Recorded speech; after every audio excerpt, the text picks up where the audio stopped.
What's up, Duval? It's your favorite Jaguar, Bucky Brooks, and this is Bleav in Jaguars, a podcast dedicated to our favorite team, the Jacksonville Jaguars. And today we got a little preview of the Week 9 matchup. Jacksonville Jaguars taking on the Philadelphia Eagles in Philly. Big game on the horizon. But before we even talk about the game, let's send a shout out to our sponsor, Bet Online, the world's most trusted betting platform, your number one source for online betting. From the earliest odds to in-game live betting, BetOnline provides you with all the action and the ability to watch the game as it happens. With the largest selection of odds on everything from football, NBA, NHL to entertainment and political props, we have you covered. Make sure you tune in to BetOnline. The crown is yours. Guys, so we want to get right to it. Jaguars taking on the Philadelphia Eagles in a tough matchup on the road, taking on an NFC heavyweight. The Jaguars are in a situation that is critical right now. If the Jaguars want to entertain, and I don't know why I keep talking about the playoffs, but it's one of those things that is kind of like the dangling carrot that is out there. Jaguars got to start winning these games. And we talked about last week was a must-win game, a statement game in terms of taking on an NFC heavyweight that is going to be in the tournament. Well, this is another one because you're playing a team that is as talented, if not more talented, than the Green Bay Packers, but you're taking them as your, I'll say your margin for error is shrinking. So for the Jaguars, they have to have an A-level performance, but they have to do it without some of the notable stars available to them. If you haven't paid attention in the news this week, Christian Kirk is on IR, done for the season, broken collarbone. Traded away Cam Robinson to the Minnesota Vikings for a conditional pick in 2026. That means that Walker Little will start. It means that Parker Washington will be elevated to start. It means that the Jaguars are going to have to do it with some of their backups on the field on offense. Hadn't really seen that much this year. Yes, Evan Ingram missed some time, but for the most part, the offense had been healthy. Yeah, Travis Etienne had missed some time, but Tank Bigsby and him, in my mind, were like co-starters. You hadn't had that, hey, man, we need the backups to play and play well. Now you need that, particularly on offense. Walker Little slides in as the left tackle going forward. We have a situation with Ezra Cleveland where he may not be available, which could put Cooper Hodges in the mix in the lineup. Mitch Morse nursing an injury. That could put Luke Fortner on the field, Brendan Sheriff, Anton Harrison. We talked about Parker Washington already being on the field. Gabe Davis has an injury, so we don't know if he's available. That could put Tim Jones on the field. So you're going into a game where offensively you're significantly behind the eight ball. You don't have the weapons and the firepower that you thought you would have, but you got your franchise quarterback. To me, this is an opportunity for Trevor Lawrence to kind of show and prove to the football world he is what many in the building, what everyone in the building thinks he is as a franchise player. We ask and demand that franchise players are able to elevate those around them through their play and their performance. With Trevor Lawrence, I have an opportunity to do it against the Philadelphia Eagles. When I look at the offense, this is before we even take a look at the Philadelphia Eagles defense. When I look at this offense and I look at the way they played the fourth quarter, that's going to be the way that this team has to operate going forward. Evan Ingram on the field, Brenton Strange on the field. You have Parker Washington and Tim Jones on the field. Well, now you have to use Evan Ingram like that third wide receiver. Even though he is categorized and listed as a tight end, most teams treat him like a wide receiver. When you have him and Brenton Strange on the field, if I'm the defensive play caller, I am saying the wide tight end is Brenton Strange. The F or the move player is Evan Ingram. We might be in nickel. Highly doubtful that we're in base, but we can be in nickel and say, hey, our nickel guy is going to take 17 and we're going to line up and play. The things that we saw from that in the fourth quarter in the last game, we saw a more efficient offensive effort. Part of that efficiency might have been due to the simplistic nature of the offense that you have to run with so many backups on the field. Tim Jones, Parker Washington, getting significant run, even though they hadn't really seen the field much at all outside of their special teams responsibilities and those things.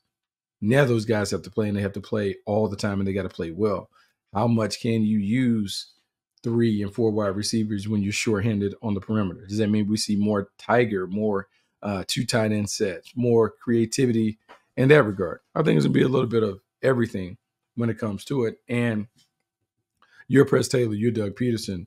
You understand that, one, you got to be able to run the football, because running the football alleviates some of the pressure on Trevor Lawrence to have to throw it into the teeth of a defense that's really going to come after him.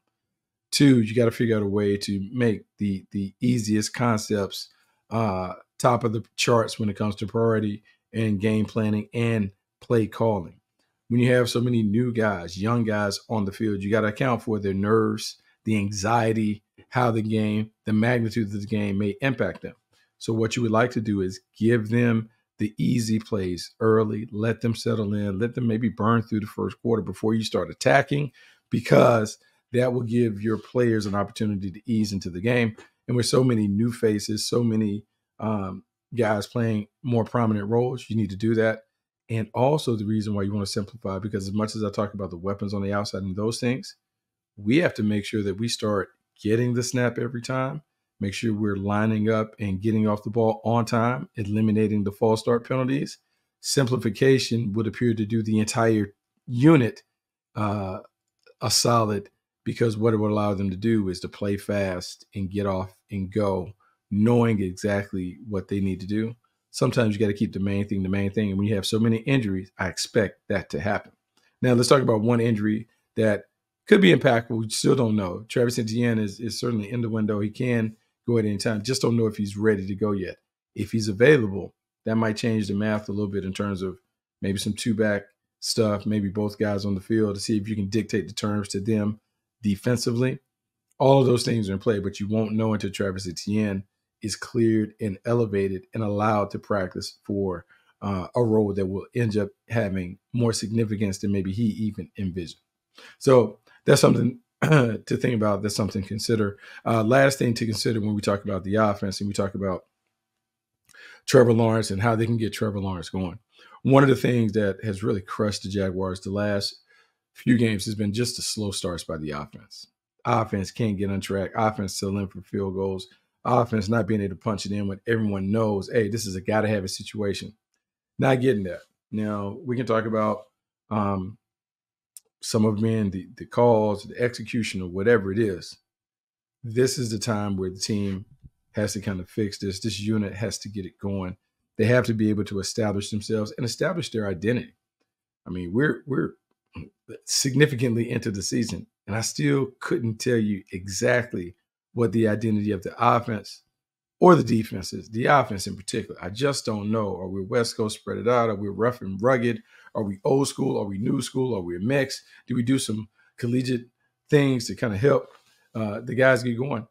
I don't know, but I know that at some point, every good team has an identity.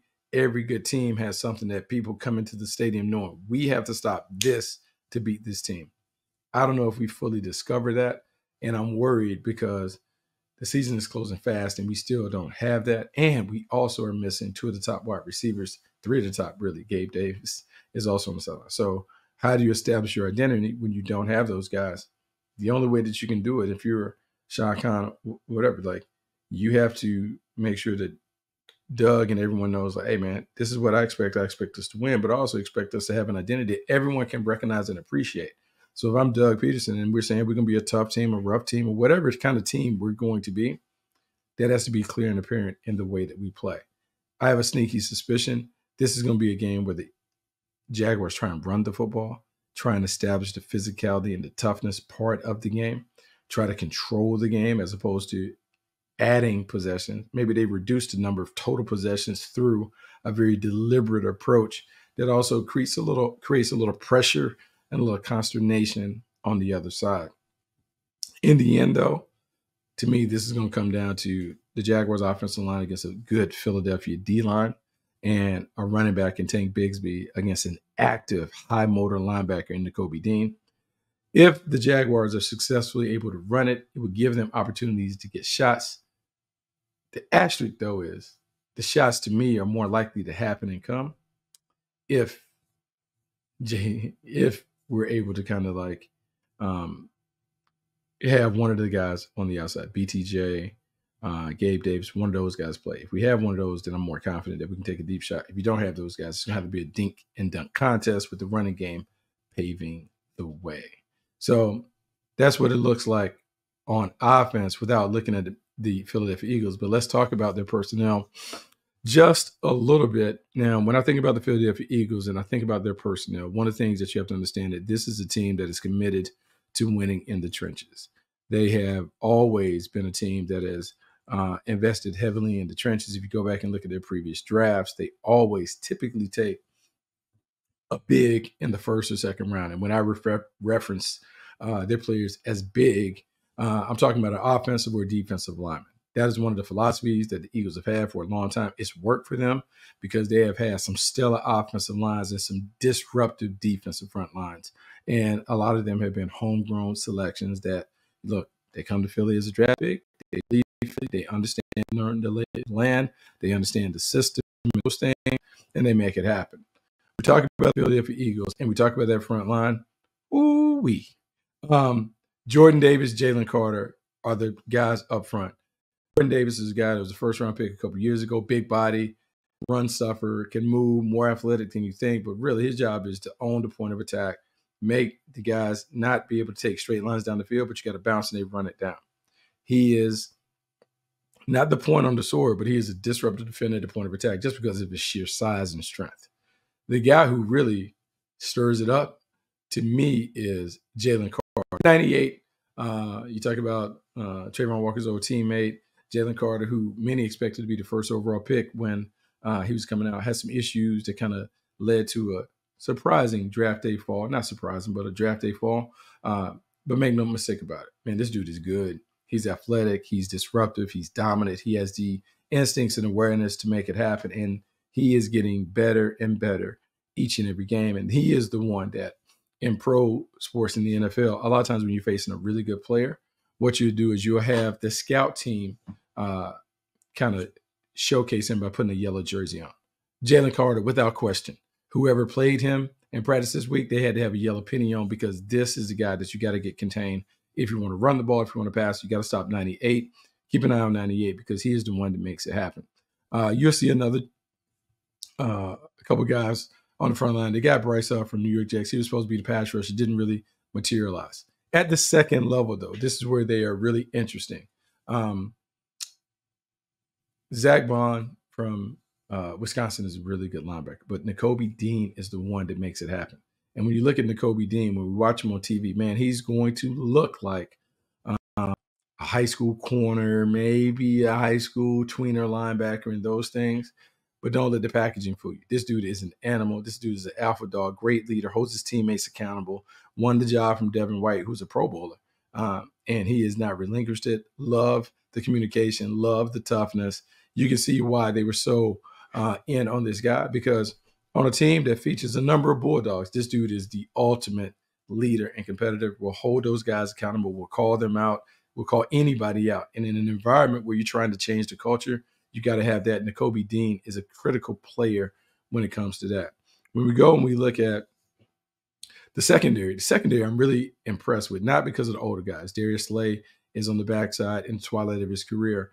But I'm going to say, man, they knocked it out of the park with the young guys. Quinion Mitchell and Cooper DeJean. Cooper DeJean, who from Iowa, great athlete, great instincts, great awareness, all the versatility that you talk about, outside, inside, nickel, corner, safety, whatever it is, he can do it all. Super smart. You love that. Quinion Mitchell is the natural. I mean, when I say the natural, he is a natural cover corner, instincts, awareness, ball skills, playmaking ability. He has it all. These two young guys have really enhanced their defense. It allows them to play, changing styles, changing from man to zone, zone to man, disguise, all of that stuff. And as they get better, it's going to be more difficult and more challenging for opponents to kind of deal with the versatility that they have and the sheer overall talent that this team has. This is a good defense, and Vic Fangio has them playing with discipline, attention to detail. More importantly, he has them playing hard. And with the effort standing out, you're seeing a team that has the potential to be dominant. So we're going to take a little break. We'll go to the other side, and we will talk about the defense, the Jaguars defense against the Philly offense and what they are facing. But before we go to that, let's send a shout out to Melon Hats, my favorite hats. You talk about being able to make sure that the fitteds are always rocking. This is the hat that you want to have. Look, steady, well-constructed, no stains. You're not going to get all the smears and the smudges that you get on some of your hats because it's sweaty and it leaks through. Takes care of that. And if you're able to get what we call the hydro cool version of the hat, you don't have to worry about it being super hot. It'll wipe away, cool everything down. It's everything that you want in a hat. Make sure you check out melon.com to get one of the latest and greatest hats that they have on display. And as we finish that up, let's also talk about Cherry Bundy. Cherry Bundy, man, this is my secret sauce. Cherry Bundy is the thing that I use to make sure that I am always able to recover from a hard workout, challenging situation. I can always get it done with Cherry Bundy. 66 of 67 power conference football teams utilize Cherry Bundy to make sure that their guys are able to do it. We want to make sure that we're staying in tip-top shape. We're active and competitive. Make sure you have Cherry Bundy in the building. You want to have it there because it's going to make sure that your body feels great. It recovers because of the tart cherry juice. Check out cherrybundy.com for all the latest and greatest information on what I think is a secret sauce, a superpower, something that'll help you get to the next level. Now let's talk about next level. And when we talk about next level, I'm gonna be honest with you. Next level to me is this offense that we're about to talk about, the Philadelphia Eagles. The Philadelphia Eagles offense is absolutely terrific and a challenge to defend. You just think about the people and the weapons that they have available. It's a bit of a fantasy football player's dream. Dominant running back in Saquon Barkley, two high-level receivers in Devontae Smith and A.J. Brown, big-time tight end in Dallas Goedert. You got a quarterback that was in the MVP conversation a couple years ago with Jalen Hurts. What more could you ask for? And then when I began to talk about a steady and sturdy offensive line that even though they may not have some of their pieces, still really good, still really dominant. So it's not a surprise the Eagles are one of the top offenses. It's not a surprise that when they're ready, locked in and focused, they can impose their will on anybody. Let's talk about this offense, though. Kellen Moore took over this offense in the offseason, and what he wanted to do is he really wanted to build this offense from the ground up. A couple years ago, Shane Steichen had really utilized the read option game, quarterback run game, using Jalen Hurts as a runner to really upgrade this offense and enhance it. Last year didn't look so good. There were some changes, maybe some philosophical differences in terms of how they play, but it didn't work out. It wasn't the same kind of offense. Jalen Hurts didn't look great. None of that. This year, though, this offense is so difficult to defend because Saquon Barkley is the main cog in the wheel. He's the main hub. His ability to run it and catch it out the backfield, his ability to be a steady workhorse, his availability as a number one runner and player makes it easy to establish the pecking order on offense. With him as a runner and also as a underrated receiver, you are now able to do so many different things to control the game, running the football without changing your personnel.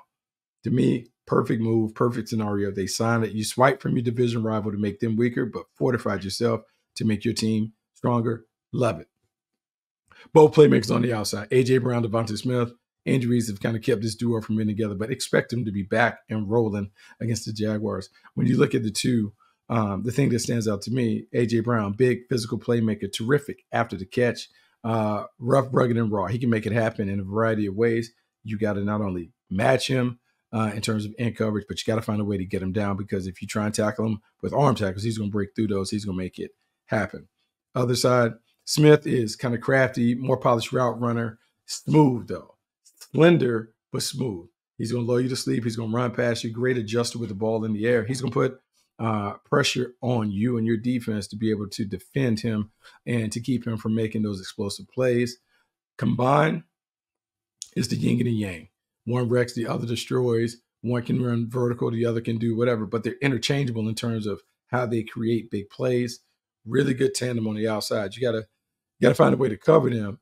But the real way that you have to impact this passing game is up front. Got to win at the line of scrimmage. And when I look at Lane Johnson being a holdover for a long time, I look at some of the other guys that have kind of filled in, like Becker's in the lineup. They're able to continue to do what they do because they did a really good job of making sure that this team is deep enough to withstand any of those frontline injuries and remain competitive if they're already in the playoff field. The team is constructed like that. One thing to watch when we're looking at this team, let's look at Jalen Hurts and let's look at if you can generate pressure and make his eyes come down where he sees the rush as opposed to feeling the rush. His biggest issues, his biggest problems have been when teams have been able to get to him, knock him around, changes his vision in terms of what he sees on the field. So you got to make sure that if we're going to deal with this team and deal with him, you got to put people at his feet. You got to make sure you get pressure in the paint, and you got to make Jalen Hurts uncomfortable as a thrower, because when he is uncomfortable, he is more likely to turn it over. We've seen it time and time again. Uncomfortable, trying to make too much happen. Boom, big interception. But to do it, the Jaguars got to win up front. Josh Allen, Trayvon Walker, they got to be able to win their one-on-one battles. Eric Armstead is on the roster rotating through at defensive tackle, defensive end, but he has some stipulations and thing where he's going to be an outside pass rusher to try and come and get home, and we'll see if it's able to work out. This is critically important, that this team has to make the game fall on the shoulders of Jalen Hurts. The only time they've really been knocked off is when they've had to force it on him, and he was unable to deliver. I'm going to follow the recipe. I'm going to take away the run game. No Saquon Barkley, double teams, blitz pilling, whatever we got to do. He's a non-factor in the passing game. Run game, got to overcommit guys to the box, so everyone on the outside has to hold up. And so if you just think about holding up on the perimeter against this team, you got to win your one-on-one battles. Tyson Campbell has to win. Buster Brown has to win. Jerry Jones has to win. If they have any chance of winning this game, you're going to have to be able to lock and play man-to-man. You can't play zone because we haven't been good enough, but there are too many holes in the zone, and you can't account for the runner. This is one where you have to pull up your big boy pants if you're the Jags. Effort, toughness, execution. You got to bring it at a high level if you're going to knock out the Philadelphia Eagles in their place. They're wearing the Kelly Greens. They're putting Shady McCoy up in the Ring of Honor. It's going to be a lot of emotion, a lot of energy in the building. Jaguars got to take it away by being able to be fast, physical, and dominating at the point of attack. Got to do it on offense and defense, because that is the only way to walk out of Lincoln Financial with the win. We're hoping for it. We're wishing on it. We need it. We need a win in the worst way on Sunday. Hopefully, you'll get a chance to check it out. I'm going to come back on Monday, and we're going to talk all about what you saw on Sunday. Can the Jaguars knock off the Eagles? If they can knock off the Eagles, man, talking about a big one. Can't say it to put us back in the hunt, but it would feel good to get a win against the top contender. Who knows what it can do for the confidence as this team goes down the stretch, as we're hitting the back nine on this. Make sure you check out everything that we have on the Bleav Network. My colleagues are doing great stuff. We're doing next stuff. Rate, review, subscribe to the podcast. Check out all those stuff on Fubo, on YouTube. Make sure you tell a friend to tell a friend. Podcast is growing. We got more cool stuff going. And as we get closer and closer to the regular season, we'll take an eye on where the Jags are. What does it mean? What does it mean when they think about the draft next spring? All of those things are subject to debate. But until then, I'm Bucky Brooks. This is Bleav in Jags, and I'll talk to you next week.